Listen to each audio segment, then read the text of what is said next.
But when it comes to real life, the men who actually pay for intimacy don't want inexperience, they want skill and confidence. It's really just more coke. Subscribe, let's talk about it. Men don't actually like virgins. Some of them just like to make you think that, because society tells women their worth is tied to their purity. Because if you believe that your worth is tied to your body count, you will stay small, obedient, and easy to control. You won't know how good it can really be. So the bar is set really low and you won't have any expectations. But when it comes to real life, the men who actually pay for intimacy don't want inexperience. They want skill and confidence. They want someone who knows exactly what she's doing. The reality is that most men are way happier with an experienced woman. Studies show when sexual desire is active, both men and women place more value on sexual desirability. Things like confidence, knowing what to do, and being good at touch. That's something experience builds. Being a virgin isn't automatically more attractive or better in the eyes of men. I'm always a fan of when they tell us exactly what we want. tell us what makes sense for us as men. The key there, like most of these conversations, when you see women come on here and tell you about men, it's because of, in their limited experience of the men they've dealt with, that somehow is more reflective of the whole. It's just lack of thinking. In a day and age where you can look at studies, where you can understand anecdotal, experience, where the exception doesn't prove the rule. So you say from men that pay for sex, that is your sample size. That's what you're saying. So if someone is going to pay for something, they want to get their money's worth, and their money's worth tends to come with more experience. That's what you're basing this entirety of your logic on. Most men don't do that.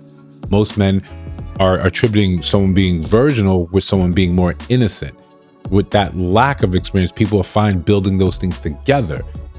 The point of this entire video and the rebuttal against it is that sometimes it's fine just to listen to what the other person is saying, what men are saying. Yeah, this is actually what we prefer, rather than trying to tease out an unnuanced sort of part and just attach that and say, this got to be it.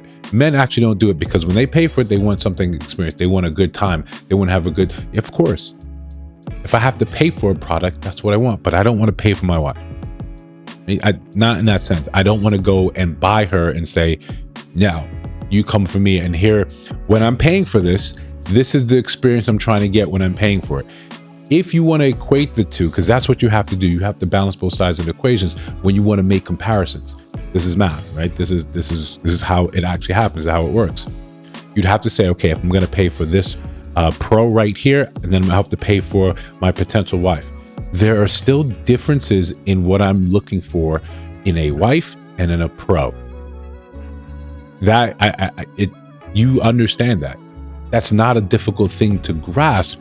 The truth is, you've made decisions in your life, and now you have to live with some of these consequences. And some of the consequences are simply saying, yeah, you've participated in this OnlyFans and porn, in the industry, in whatever, then I don't want to take you seriously as in a relationship, as in for marriage. And a lot of young women are experiencing this truth when your head pops up from the air and the money of being on OnlyFans.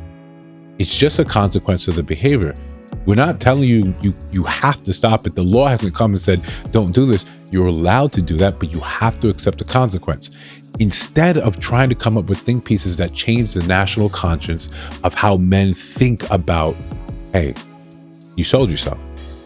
Even women feel the same way. Yeah, you sold yourself. The money sounds great. Money sounds fantastic. You never hear some of the other stories about how quick that money goes. You never hear the story of how isolating it is, because once your larger family finds out this is what you do, they're not cool with it. Most dads are not cool with you doing that. Most moms are not cool with you doing that. When the ones in the scenarios where you see, oh, I was able to pay off my parents' house.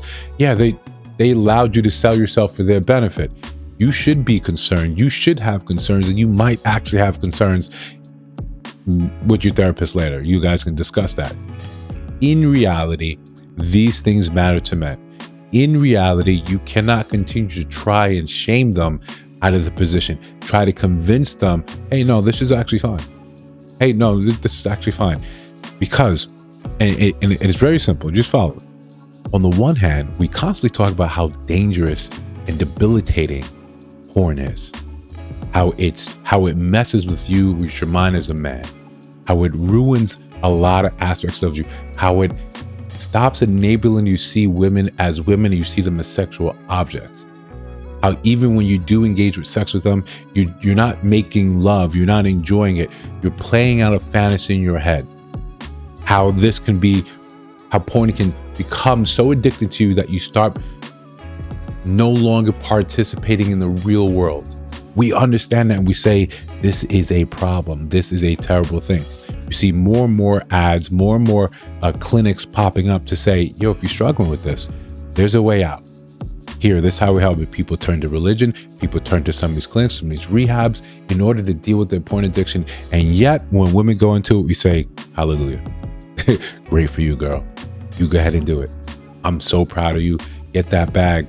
This is you being independent. You get to do what you want to do with your body.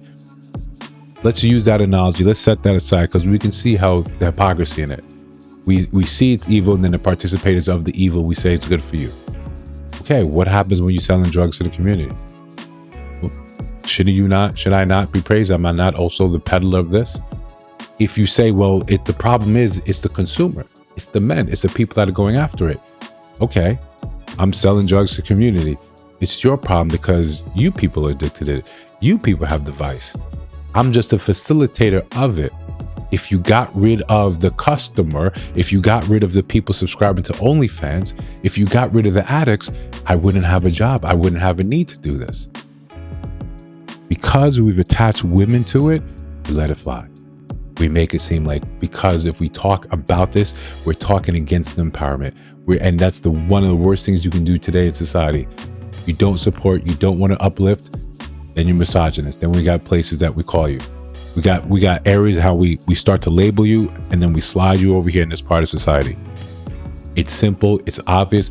All you need to do is open your eyes and really look at it as it plays out. You want to do this lifestyle? Okay. Okay. There's nothing that we're going to say here on this channel is going to convince someone that, hey, maybe you should rethink this. It doesn't matter the amount of anecdotal stories you see about what happens from women when they go into this life. It doesn't matter that a lot of this stuff, a lot of these people simply disappear. It doesn't matter how hand in hand a lot of this goes with trafficking. You want to do that? Okay. We're just saying the consequence of that, yeah, people are not going to look at you as pure, as innocent, and that has very little to you just being older and being experienced. It's because they saw you online for $4.99, or a large part of the world did, a large part of the United States. The #1 consumer of OnlyFans in the world is the United States. Because my colleague could see the love of my life for $4.99, or he has it somewhere saved on his hard drive. That's why. Men have time and more said, you know what, that's cool to play with. That's not something that I actually want to live with. That's not something that I want to tie the rest of my life to. Now, that's not to say you're not going to find men that are fine with that. You will. You absolutely will. There's all sorts of fetishes, all sorts of vices, all sorts of things in this world. The world is vast like that, but those are not the majority of the men, or at least the men that you'll be proud to show off to the rest of the world. Look at my man. He's so dope. He's so great. Look how successful he is. Because we know hand in hand, when you're successful, you around other successful men, and your character and the character of the people around you become called into question. You have a wife that formed the OnlyFans and proud of it and is a big advocate of it. Yeah, you can see a lot of his deals, a lot of his influence starts to dry up. That's it. It's not difficult. If you want to be in the industry, cool. Just accept all the consequences that come with being in the industry. Some of those consequences are money. Some of those consequences are legitimate money. Some of those consequences are a little closer to reality where, yeah, it's only a very small percentage of women that actually make that type of money. On average, you're making about $140 a month. You sold your soul or sold some of your body or have to accept dire consequences for $140 a month. You could have cut back on Uber Eats. Listen, if you disagree, let me know down in the comments below. If you see other videos on the screen, check those out. Let me know your thoughts about those and those videos. And of course, if you're listening to my voice now and you have not subscribed, I think you should. We're trying to build something dope. I'll see you in the next one.